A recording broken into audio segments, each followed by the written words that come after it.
Now we'll go through the Absolute Six-Pack Absolute Abs workout program. The first exercise we'll do is the basic crunch. The technique on this exercise is very important. You should feel this throughout your entire abdominal wall. And if you do this exercise properly, you'll only be able to get 12 to 15 reps. We'll start by placing the pad in the lumbar region of your back. Knees are bent. Your hands can be in front of you, across your chest, or behind your head for more resistance. The starting position is all the way back with your shoulder blades against the pad. We're going to tuck in the chin, flex the spine, bringing the rib cage in towards the pelvis. And then slowly come back to a starting position, fully extending the spine. Every repetition should be controlled and slow.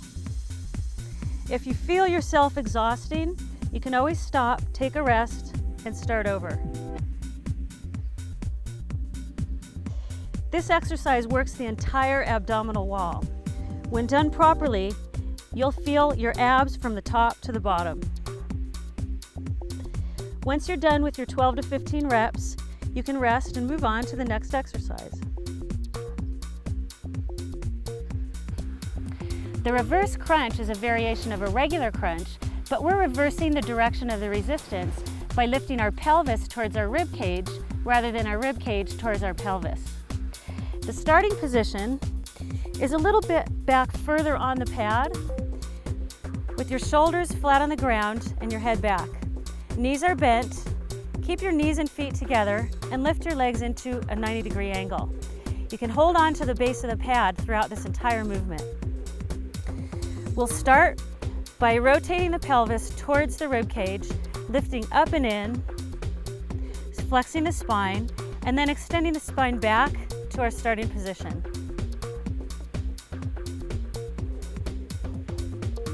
Once again, this exercise works the entire abdominal wall when worked properly, and you shouldn't be able to get more than 12 or 15 reps before moving on to the next exercise.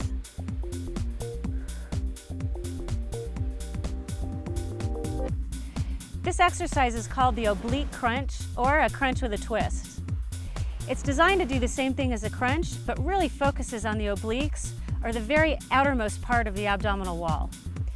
We'll start in the same position as the crunch with the knees bent and the pad underneath the lumbar area of our spine. We'll come back. You can do the exercise with your arms forward, across your chest, or behind your head for more resistance. The beginning position, shoulder blades are on the back of the pad.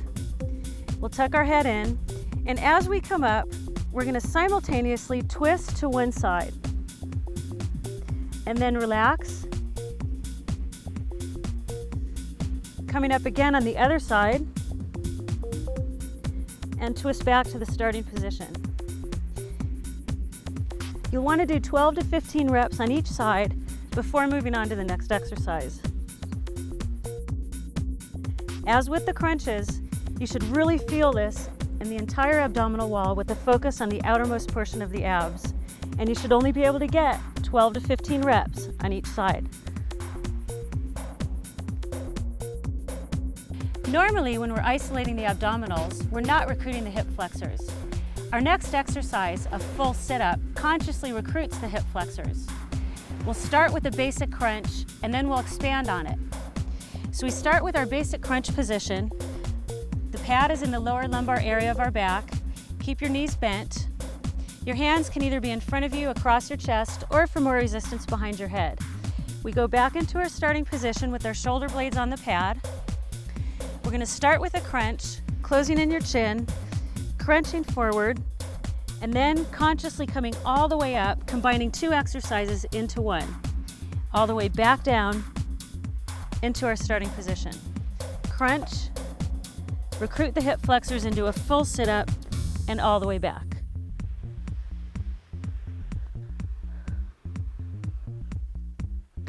As with our other abdominal exercises, you should only be able to get 12 to 15 reps before you fatigue your abs and want to move on to the next exercise.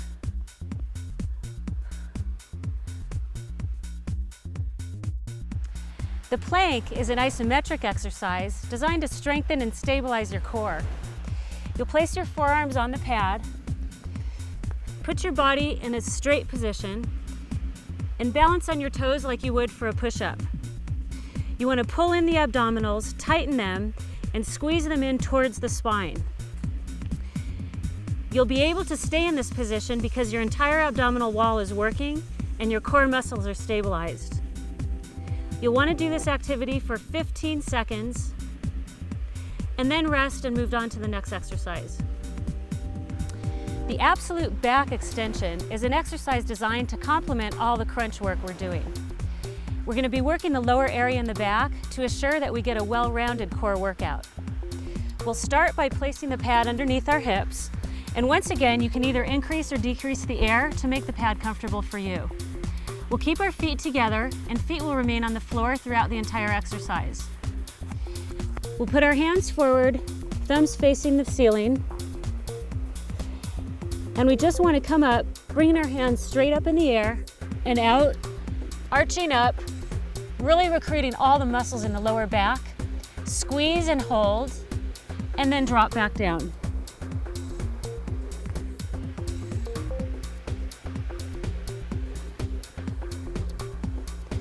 You should really be able to only get 12 or 15 reps before your lower back area really feels this exercise.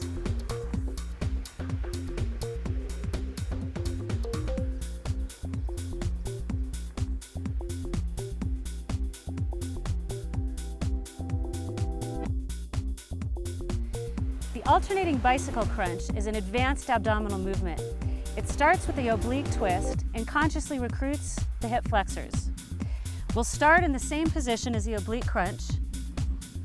You can either put your arms in front, across your chest, or behind your head for more resistance. We come all the way down, shoulders touching the pad, and remember, we're going to crunch simultaneously, coming up and twisting over. We bring our legs up, and in a nice fluid bicycle motion, alternate sides as you crunch.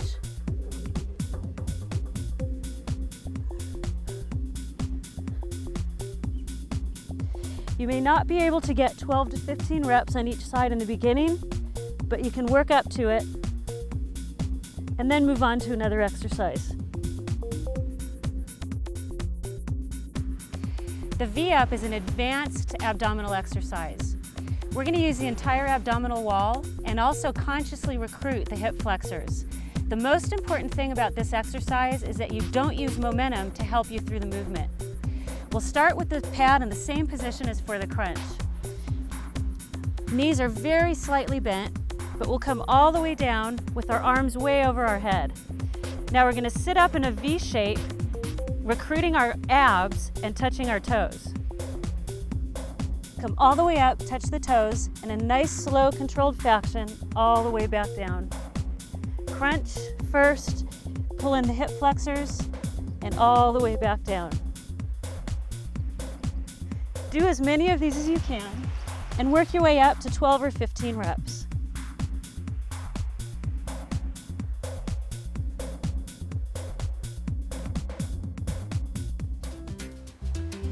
Now we've covered the basic exercises in your Absolute Abs program.